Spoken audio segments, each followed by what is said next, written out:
feeling after that lesson, hey? Shifting your weight in all those different ways, being in all those different orientations with your head. And do you know where your pelvis is? Do you not? Do you know where your shoulders are? But what's the effect after? Yeah?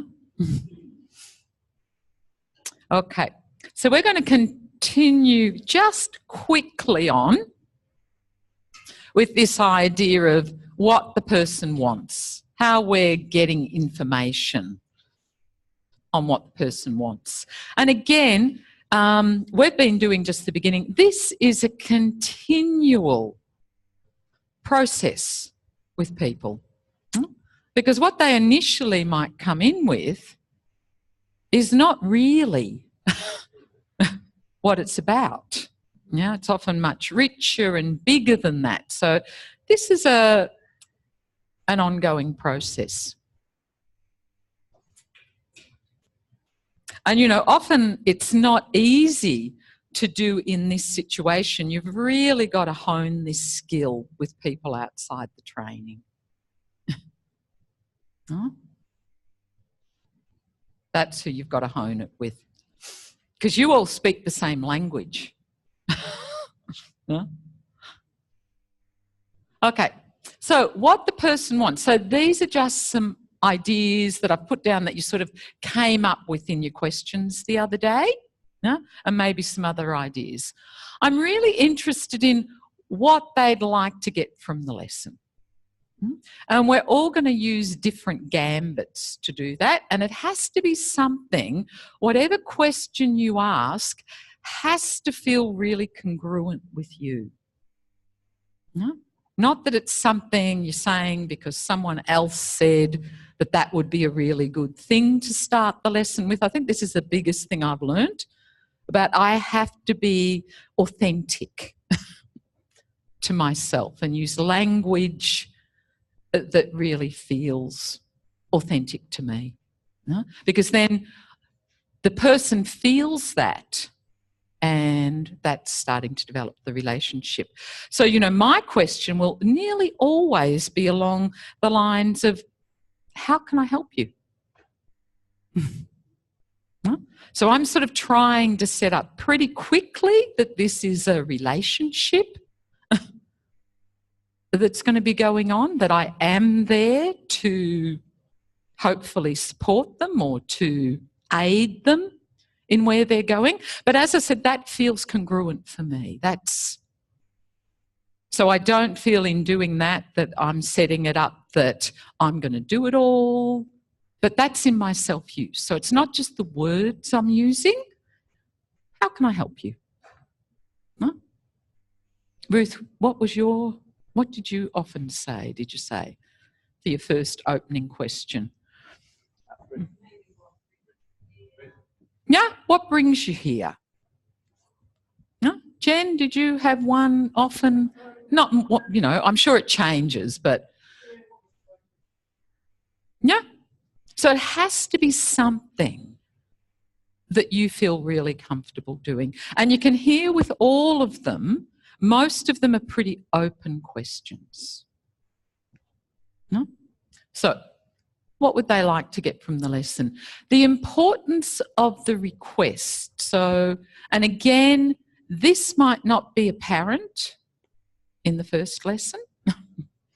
No? You're still they're still trying to work out really why they're there, or, you know, well, it's about the pain in my shoulder. But so the importance of the request, how does this affect them in their everyday life? So I'm really pretty interested quickly, and this came up in your questions as well. How is this influencing your life? And that's when you're going to come up. If you've left it pretty open, whether it's their thinking, their feeling, their sensing, or their moving, just gives that space for their language to come to the fore. So you're getting an idea of how they sort a little bit and what they're finding out. So they're both I would never say, how does it impact? These are not questions. How does it impact your self-image? But you're going to be really interested when they say that. What happens to them? What do you see happen? Because this is their self-image.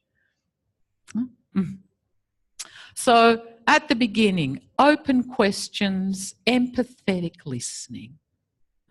You're there, you believe what they're saying. Even if you're thinking, but you're believing what they're saying, their story. And this is where some people will have a story that is long as your arm. So, what do you think it's important for me to know?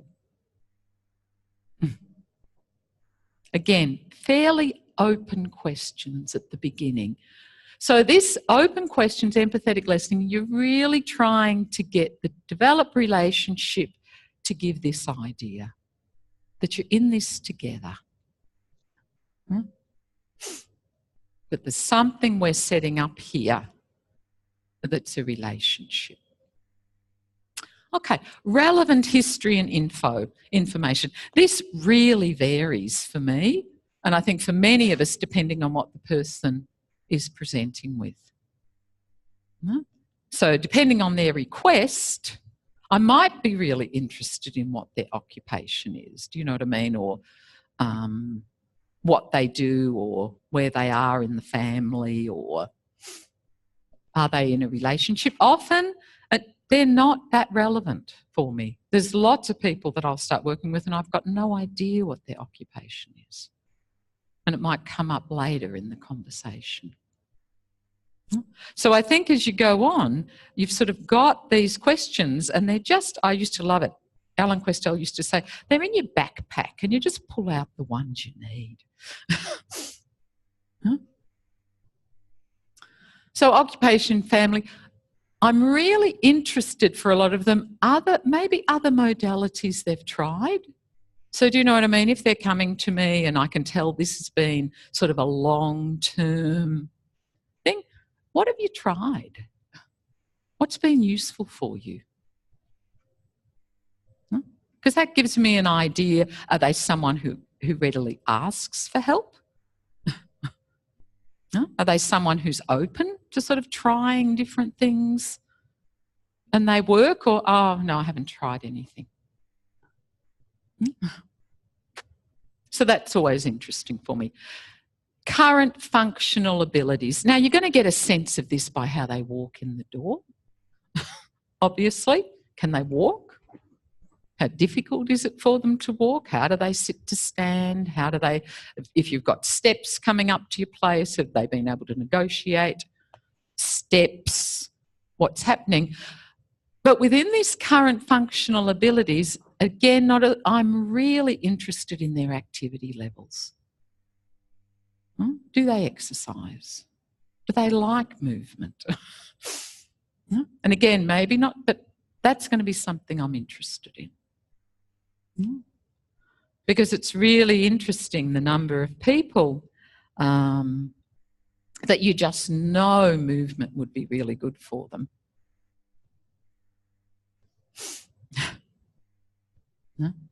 So that again is giving me ideas. If they're not really that interested in movement, maybe they're going to be someone who doesn't make a lot of sense of their sensory motor world. Something that they haven't made a lot of distinctions about. And I'm really interested, in their activity levels, has anything changed in their but that'll come out in what's brought them here. The operational request. I probably don't do this as much as I'm going to encourage you to do. Finding out what do they want in terms of a relevant, meaningful activity? Because that's what you can use to observe, to touch, to assess, to find out about the person. Sort of, I suppose, a bit like a test movement that you might use, or a reference movement that you might use. So if I'd really, really encourage you to really find a way to assess people at the beginning of a lesson. Yeah? Not to just go straight into doing the lesson. Find out more information through movement. And you're going to use your touch. We'll talk about this more later, so that you can begin to find out what they need.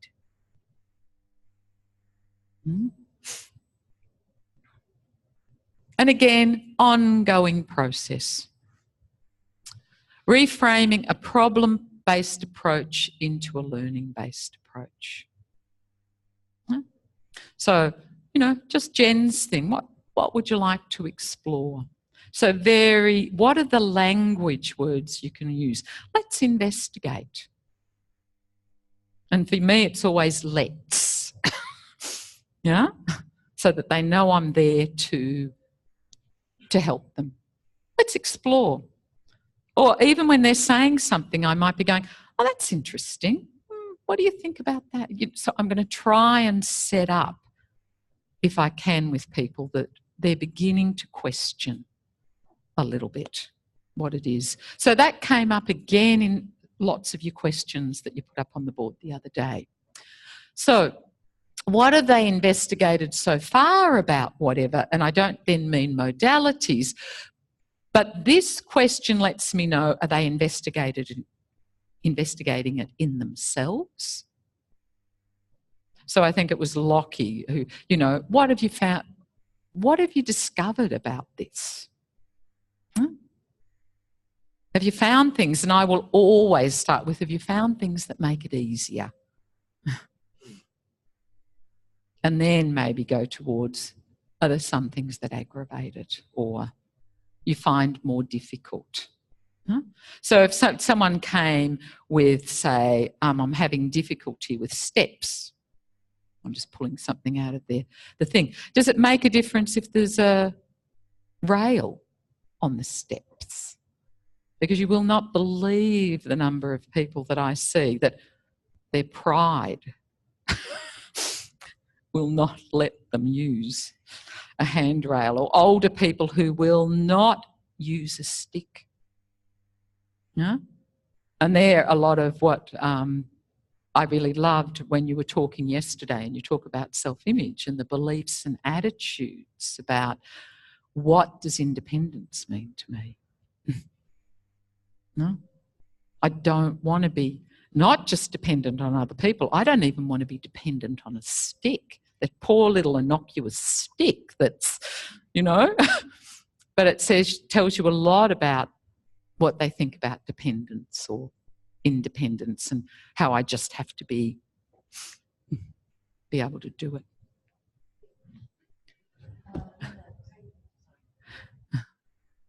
The very first session of somebody, you know, you obviously had the phone call, you've made the appointment, the person's come in. Do you make that a longer first session? Mm-hmm. So you just keep that, and do you get more information on the phone, or do you just wait till they come in? It's a really good question. You know how sometimes you can just tell by people's voices when you're talking to them on the phone? And they'll often be the people that I'll spend longer on the phone. Do you think this would be appropriate for me? They're the ones I'm going to spend longer on the phone with. You know, to sort of say, oh, well, what is it that you're interested in? Or because then I can probably give them a little bit of a background, how Feldenkrais is a little bit different way. Yeah. So then when they come in, you can just do a little bit and then get into some... But even if I've talked to them and found out a bit of information, often they've got to wait a while to get in. So I will say, just review it for me. You know, what was it that... Okay. The other thing I was going to ask too, I noticed when Moshe was working with Elizabeth that he went off at one stage and looked at some notes. Do we have any understanding about what those notes were? No. Were they something about her history? No idea. Sorry, Gloria, no idea. Okay. No, but it is really interesting because I must admit, you know, I've got notes on every one of my clients on what I do in the lesson, you know. And often, I'm sure if you talk to Ruth and Jen, I might often write down, this is what we might do next lesson, and they come in and that goes out the window, and we've got to go somewhere else. But often, especially, I've got some pretty long-term clients. I want to go back and see.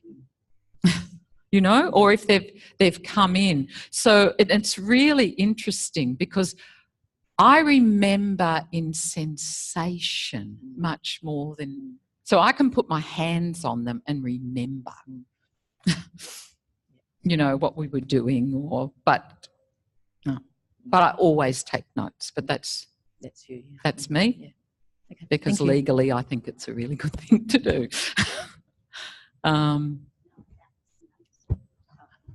I was going to ask a question, but it was about the notes. Yeah.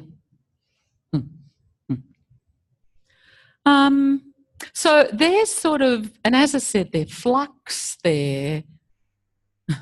But what are some of the things that I want to get from them? Yeah? And, you know, sometimes they'll just know so clearly and they can enunciate it. They can talk about it so clearly. And others, they're just confused, and especially the ones who would Feldenkrais be helpful. And that's where, you know, all the stuff what you're doing with Jen, do you know what I mean, about what's the language I can use, where can I come in and talk about those things? The question that I've heard that comes up, just because I've been the secretary to a Feldenkrais practitioner, and so I've taken the calls, is I'm about to have an operation, you know, to fuse my spine or to do my whatever it might be. So I just want to try this first. How do you, like, clearly they're at a knife, they're on a teetering on an edge of making a decision about something. I'm not being responsible for their decision. So how do you manage So what do you think you'd do?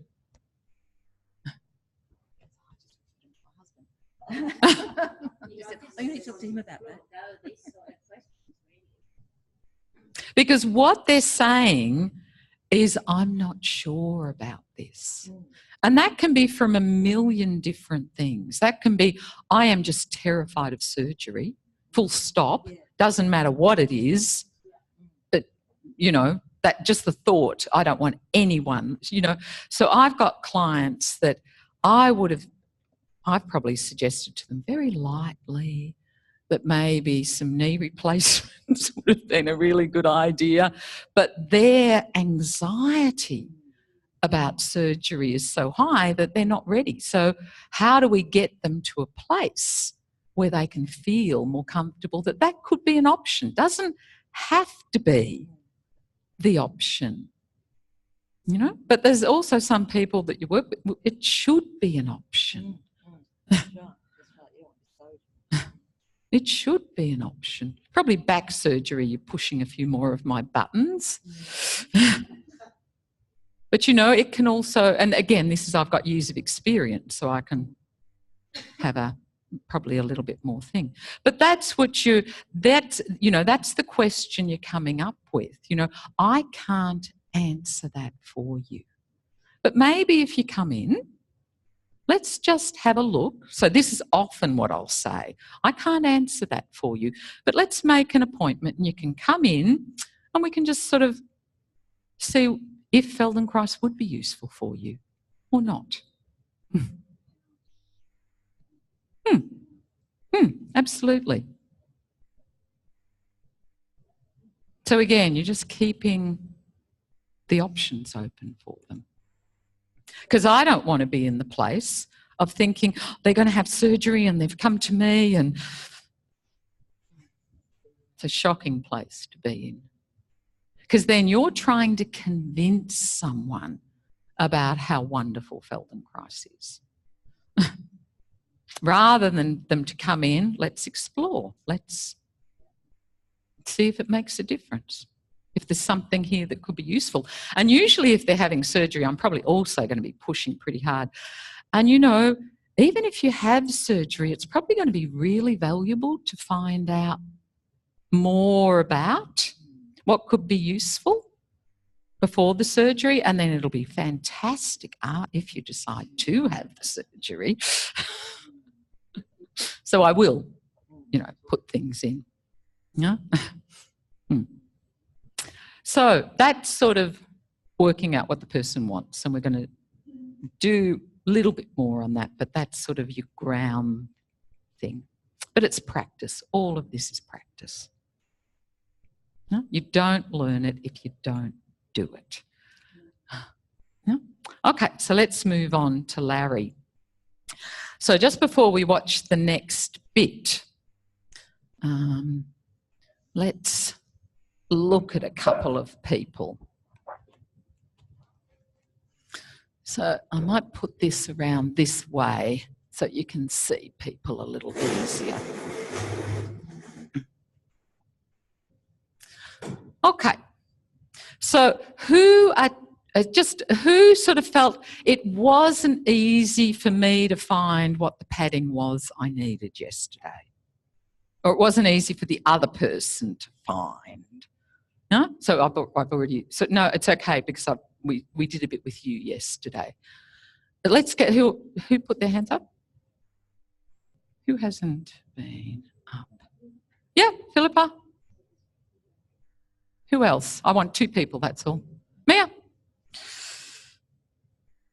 And we're already looking. This table's a bit high for both of these people, but it's okay. Have a sit facing out. So one of the things, this idea of ground, an idea of what the person is that if we look at Mia in sitting, she's in sitting, so her legs are not supporting her as much. She's still got some weight on her feet, but they're not supporting her as much. So this is a little bit more like I'm lying down on my back and I've got my knees up. And if we look at the back of Mia and we put a vertical line down where the bit that's furthest back goes, we could see that Mia would be taking a lot of weight through here. Can you see that? If we just imagined a vertical line going up and down, this on Mia would be taking most of the weight. Her head would be a little bit forward, definitely not a lot of weight on her pelvis. This is back behind her pelvis.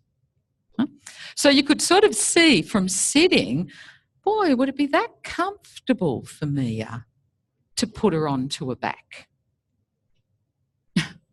Because she's got to then have her pelvis on the ground, doesn't she? Huh? How's this going to manage? Because she can't move backwards into the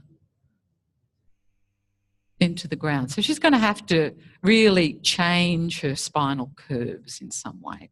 Okay? So then if we bring her up to standing, now we've got her hips extended. What changes? So now if we run a vertical line down the back of her, this is still, for me, going to be the bit that's touching.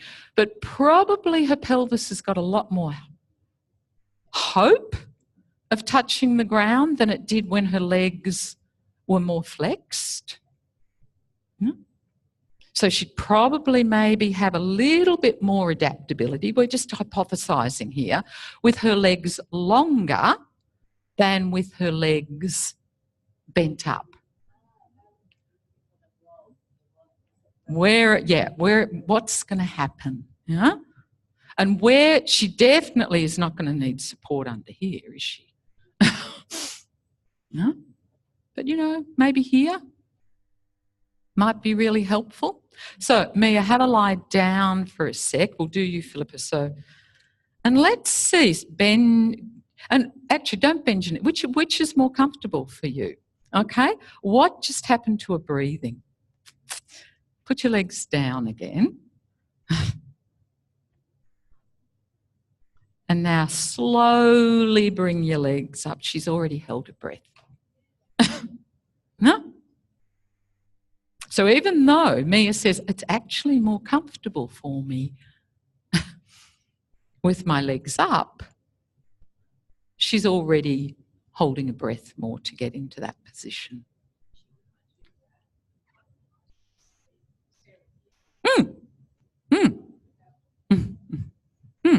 And that sort of makes sense, doesn't it? Because she can't get through this bit that's pushing back into the ground to get past that. So can you see that's why she's got to hold a breath? Because she wants to push back there to bend her knees. This isn't going to let her do it, this table. Here. And she can't. So do it again, Mia. She's still, but and you can still see it's here she's holding. Huh? So with Mia, let's see, if we keep her legs up there and we ask her to do this with her feet up and down. No. Said nothing in her feet, really. Her feet. Her ankles are doing nothing. There's no transfer of weight on her feet. It's all just here. Can you feel that, Mia? And it's much more, do it again, it's much more about that way than this way. So she goes up, up, up, up, and so up and up and up and up. But there's a lot of, this way, this way, this way, this way. So and then put your legs long, Mia, and now do the same oscillation. She's got ankles now. Much more in her picture.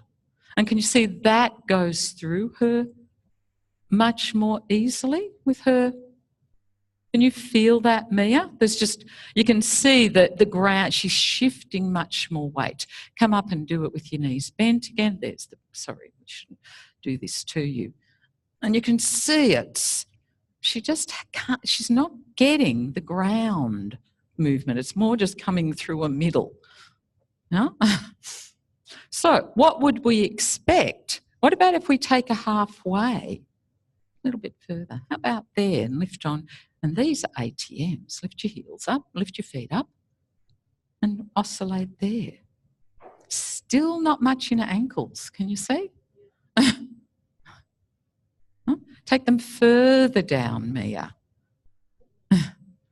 And you can tell this is like, what? And now she's sort of pulling both ends together. It's not an up-down now. She's sort of more doing... So, from watching all that, I'm going to make a prediction that Mia's not going to need a lot under her. She's going to be more comfortable with her legs longer. But again, we have to find the height. So there she's light. So something about here. Can you feel that's nice, Mia? Compared to if I go too far, there's your chest tight again. But if I go too low, it'll tighten as well. Okay, so come up. Philippa. Let's look what Philippa does. Have a walk. See how that... Which is easier? All right. That way? Yeah, to video her. So this is a different person. What do we see in Philippa in sitting?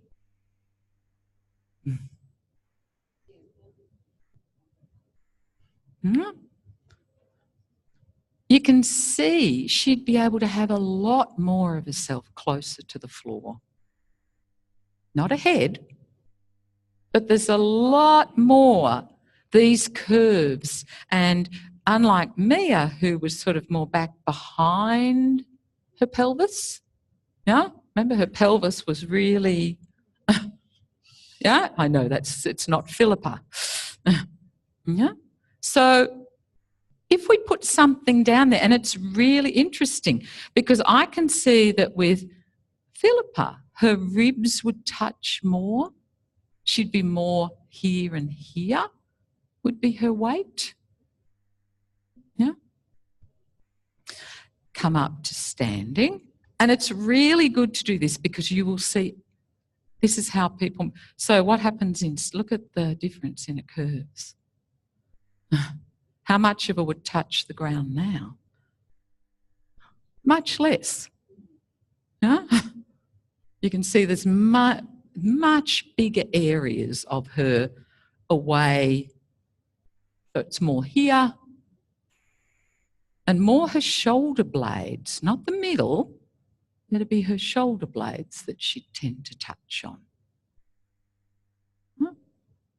So much less contact. Have a lie down, Philippa. Legs long.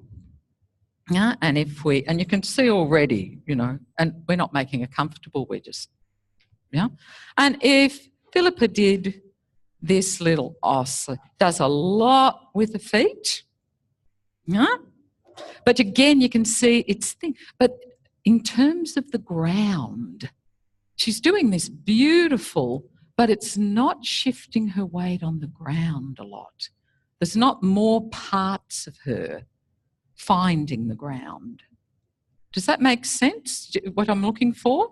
So she's got this movement through her middle, but it's not really changing the relationship to the ground. Yeah.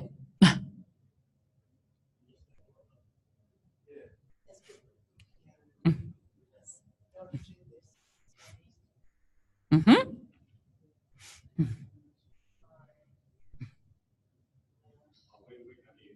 Her knees come higher.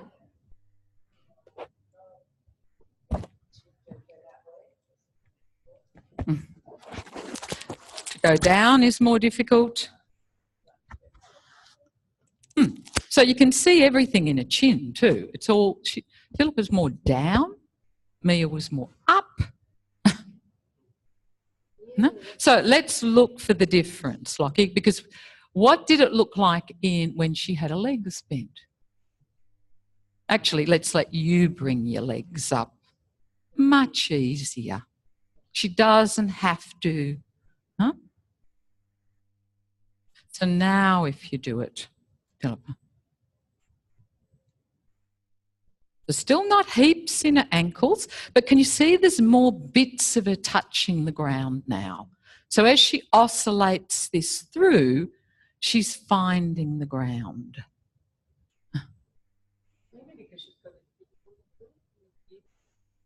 We're just looking at the moment, yeah? So how would you describe it, Philippa?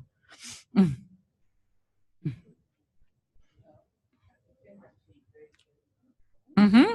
She can feel it, yep. She can feel her feet clearly on the floor. Thank you, Narayan.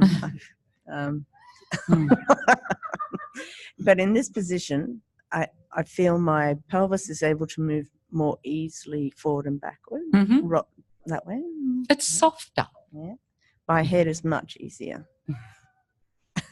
Mm-hmm. Great. And I can actually feel it a little.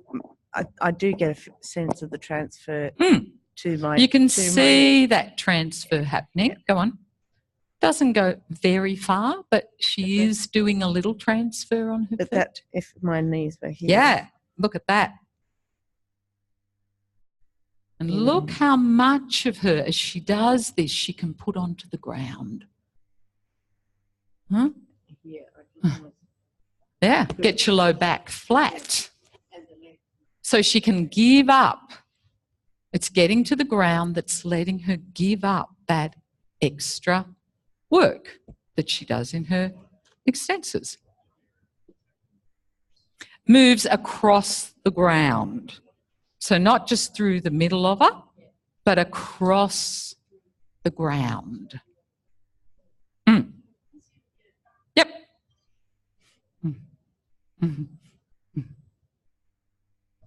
So none of this is getting to the ground. If I had my hand under here, nothing's changing to get to the ground. Those contact points of standing, other places where I feel it. Yeah. Yeah. So it's not changing where her weight is. Huh? The contact places stayed the same. She didn't find, she could move across them, but she didn't find any new places to shift her weight to. Hmm? There she goes. And this is really important for you to understand. This idea of, am I helping someone to find ground? Huh? And that means that it can begin to go toward the ground or even touch the ground. Huh? That part can give up its anti-gravity response, which is what's holding it away from the ground. Huh? So again, do it where it's easy, Philippa. Yeah, where you feel more changing weight. Yeah, you can keep your feet up, that's fine. Huh?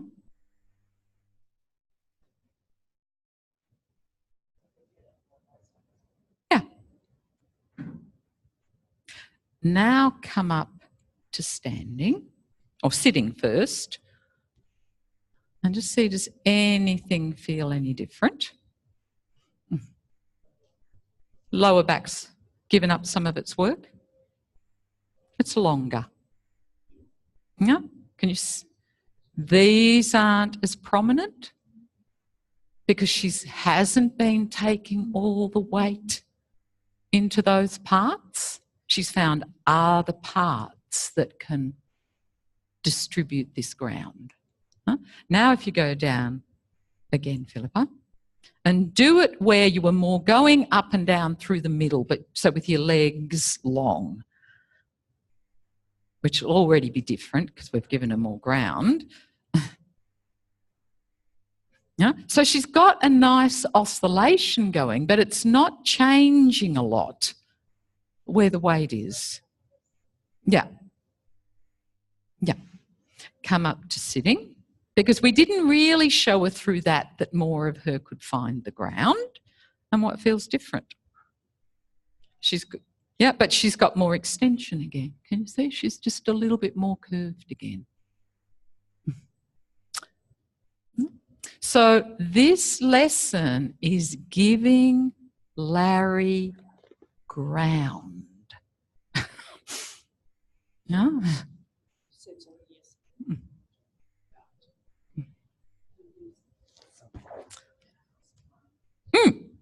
I'll just show. So for Philippa, if we lie her down, we know she's better where? She's better with the sitting position, isn't she? Yeah, but it was better when she was about here, huh? For her. So we know she needs a roll, but she needs a pretty high roll. I'm not going to do it at the moment, yeah? The other interesting thing, is just bend up, is that, and this is really common with a lot of people, so really go in and feel for ground with people. Do you know, like really go in and go, well, where is their ground? I've got a hypothesis, and when I go in, and this is really common, and remember I said to you that Philippa looked like she took ground more through her ribs, that it was her ribs more that were back, and her shoulder blades were more touching. What you'll often see with those people is you go in and you go, oh no, they're on the ground. But then you go in a little further and you go, oh my God, their spine's so far from the ground. Yeah?